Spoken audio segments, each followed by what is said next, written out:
Todd Whitten, head coach at Tarleton State. Baylor, Tarleton State, Saturday evening at 6 at McLean Stadium. And Coach Whitten joins us now on 365 Sports. Thank you for being a part of the show. I know you had a busy day.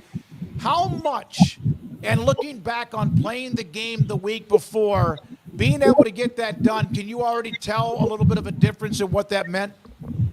Well, yeah, I'm a firm believer. I think this is year 20 for me being a head football coach. But yeah, I think you learn a lot week one, and a lot of the real improvement you make is early in the season, is between week 1 and 2, maybe week 3. So it is good to have that initial game kind of under our belt. And so I don't think there's any question it was good for us, and a lot was learned. Coach, one of the things I got from watching your game last week against McNeese was, I know I'm sure you've got, you have a list of things that you guys go to correct, but you've got a bunch of scrappers. I mean, that was a tight game. Both teams, were ready to throw haymakers, and your guys came through ready to get into a kind of a street fight. And you see that early in the season. What kind of feeling did you get from them after playing a tight game like that? Yeah, well, I think we have a tough-minded football team. I was proud of the fact that we had 1 penalty. We had no turnovers on the offensive side of the ball, and we got 4 turnovers on defense. And so we played really pretty clean. We had some adversity losing our quarterback there in the first half, and so I thought we battled. Really proud of the effort and the way that our kids played really hard. And so that is certainly something you like to see right away. And so if you got a football team that's going to go out and play hard, play 4 quarters and battle, and then you got a chance. And so we, especially I think for our league and our level, I think we've got a good squad, a lot of work to do. But we're anxious about Saturday and the chance to play up a level and play on a really big stage there at Baylor. And it's just a great opportunity for our program. Coach, I'd be remiss if I didn't ask this question, but I understand if you need to plead the fifth. How's your quarterback, Victor Gabalis, feeling after Saturday? Yeah, no, he's going to miss this week. And so he had a thumb injury, and he's going to probably be out a couple of weeks. And so but we will get him back sooner rather than later. And so I think he's a pretty good player. And and so you hate that, but it's college football, and these things happen. And so we've got to get our other quarterbacks ready to roll, and I think they will respond this week.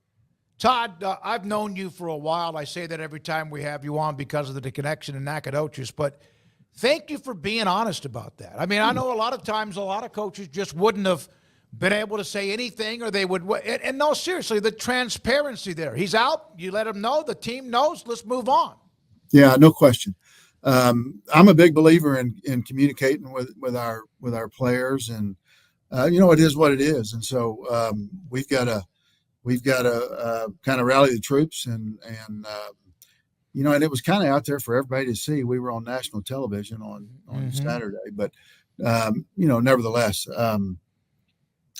We've got a lot more to worry about in blocking and tackling those guys at Baylor, and so that's where our focus really is. And going all in on our backup quarterbacks and trying to make sure those guys are ready to go and give us a chance to win on Saturday.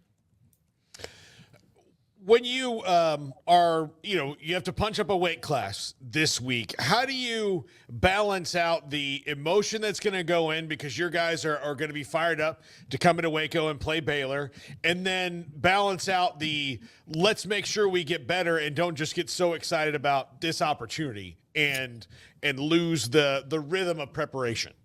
Yeah, that's a really good question, I think. We have not played our best or what we're capable of. So 2 years ago, we opened the season at TCU. And then last year, about week 2 or 3, we played Texas Tech. And we just sort of got overwhelmed, and we got off to slow starts. And it's hard to dig out of a ditch like that, when you play up a division. And so, one of the real keys is to getting off to a good start. I wouldn't say a fast start, just get the game going and try to keep from having shooting yourself in the foot. A year ago, our first possession on offense, we threw a pick six. And so stuff like that. But make no mistake, every time we tee it up, our plan is to go to Baylor on Saturday and play really well and get out of there with a win. And so we know that the odds will be against us. Again, I'm honest with our players about that. And information is so plentiful these days, so the odds on these games is out there for everybody to see. But we have a good team and we've got a lot of good players, and we've had 3 really, really good days of practice and preparation. And so our plan is to win every game we ever play. And so, we've got 26 seniors on this football team. And so I think they will be there and they will fire their best shot. As a coaching staff, we just have to do a good job of having a good plan and navigating all the different things that go into this. And so, but I think our fellows they'll be ready and again, really excited. And it's a great opportunity for any football team that gets the opportunity to play up a division. So many changes. Jake Spavital, now the offensive coordinator. Coach Aranda now heavily involved with the defense as much as he is the head coach. Do you have, and DeQuan Finn, the transfer from Toledo, do you have any idea what to expect this weekend? Well, I think Coach Aranda is just as fine a coach as there is out there anywhere.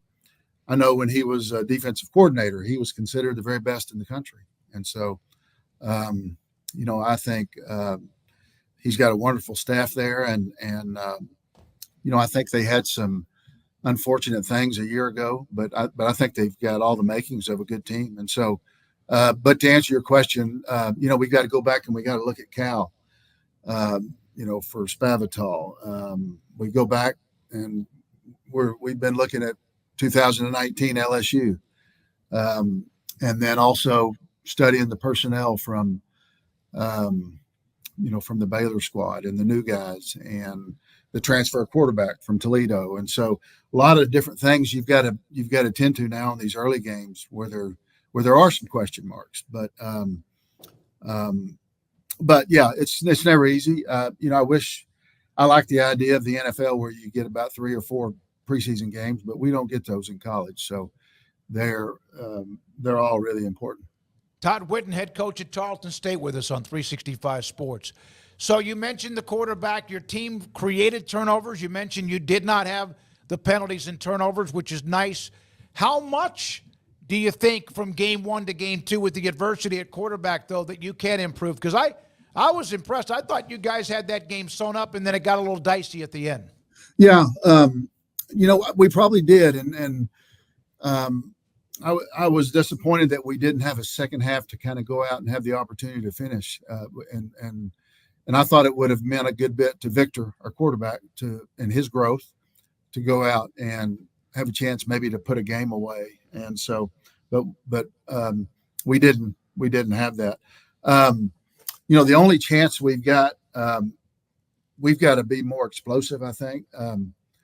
And we got to find a way to make some big plays. Anytime you upset someone, or have a chance to, do what we're hoping to do on Saturday, you got to play clean, but you've also got to find a way to be explosive on the offensive side and try to figure out a way to keep from giving up big plays on the defensive side as well. But we made a few explosive plays on Saturday, but not nearly what we would like or know that we need to make to be successful. I know you got to go, but 1 or 2 more questions. One, this is a separate game. It's Tarleton against Baylor. It's this year. A lot of new places, new faces, especially with the transfer portal. Do you feel like the Texas State game last year in Waco helped you or hurt you in this case? Well, yeah, maybe, a little of both. Now Texas State has 85 scholarships. Yeah, that's true. Yeah. We've got 63, but probably a little of both, everybody involved in the Baylor program is going to point to that game, say, let's not let that happen again. And so we can point to that game and, everybody's eligible to go and play well, no matter who the opponent, and to come out of there with a win. So we have a good football team, a good football program, and we're going to fire our best shot on Saturday. We have had representatives from your school. And last question, Todd, thank you so much for your time, about what it's meant now. You're officially out of that transition period. You're officially Division I. What has that meant, even though that's still very fresh? Yeah, it's really, it means the world. To be able to go and have a good season and then be considered for the postseason, to have that off your back, so to speak. And as you get into recruiting situations, just about every recruiting battle we've been in the last 4 years, the fact that we were under the transition and the rules that go along with that always came up. Old Tarleton couldn't go to the playoffs, and all those things. So it is nice. I think it made our guys stronger. When you go and you battle through tough times like that, I think it's good for you in some ways. We've got 26 seniors. One of the things that I'm the most proud about with regard to our football program is we've had very few of our players leave. And we have a good many guys on this team that if they were to get in the portal, they would have many opportunities at big schools. And so I'm proud of the fact that our football team has stuck together and through tough times. And so we're excited to be through that and see what happens. Hey, Todd, great conversation as always with you. I know you got a lot on your plate. We'll see you Saturday. Axum Jacks, and also good luck to Tarleton State this weekend. Okay, thank y'all for having me on. We Todd appreciate Whitten, y'all. head coach at Tarleton State. We have a great pipeline to that school because of the journey that they've been under and the transition that was frustrating, remember. And here they are. This is their first official year where they can get in the postseason if things go well. I was impressed with what I saw, but how about the immediate, transparent answer to Craig, your question, which I almost like, do you ask the question because they're going to say no? Some coaches would, and he just was like truth serum.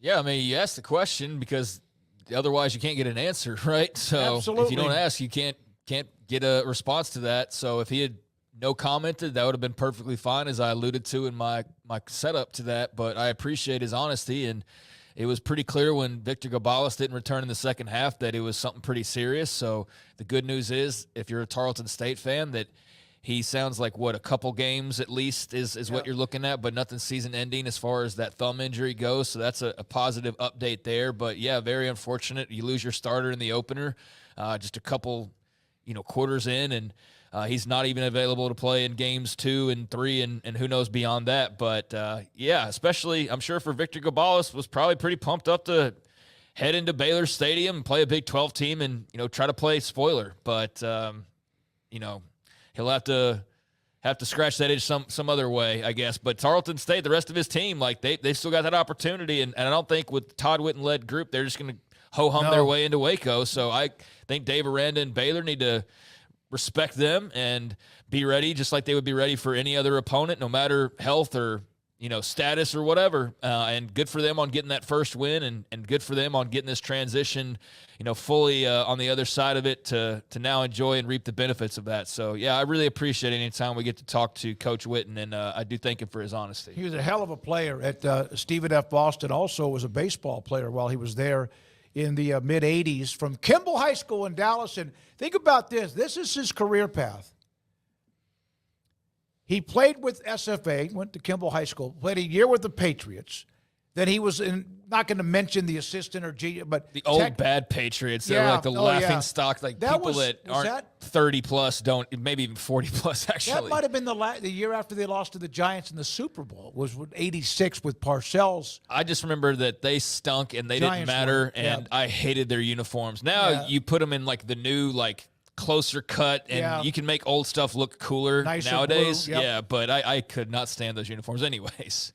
Texas Tech, New Mexico State, UTEP, Tarleton State, Wyoming, Sam Houston State, Tarleton State, Sam Houston State, Lamar, high school at Arlington Heights for a year, UTEP, and then Tarleton State has been there since 2016. He has been in many different places to pick the brains of others, and they of him.